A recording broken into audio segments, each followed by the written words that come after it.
இதுல வந்து internal files, external files இருக்கு. இன்டர்னல் பைல்ஸ் இருக்கவங்களுக்கு வந்து மோஷன் வரும்போதே அவங்களுக்கு ப்ளீடிங்கோட வரும்.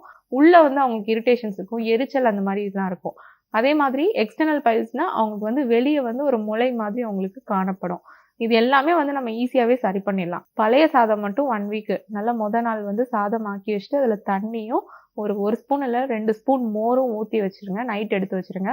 காலையில எடுத்தோனே அந்த சாதத்துல பசு பால் வந்து உர ஊத்தி வச்சு அந்த மோர் வெண்ணெயெல்லாம் கடைச்சு எடுத்த மோர். அந்த மோர் வந்து நீங்க நல்லா ஊத்தி சாப்பிடுங்க. அந்த சாதத்துக்கு வந்து சுண்டக்கா வத்தல் அப்படி இல்லாட்டி வெங்காயம், சின்ன வெங்காயம் வந்து நல்லா ஒரு 2 வெங்காயம் வச்சு கடிச்சு சாப்பிடுங்க. மதியத்துக்கு வந்து நீங்க ஆஸ் யூசுவல் சாப்பாடு சாப்பிட்டுக்கோங்க. அதே மாரி ஆயில் பாத் மட்டும் வாரத்துக்கு ஒருக்கா எடுங்க.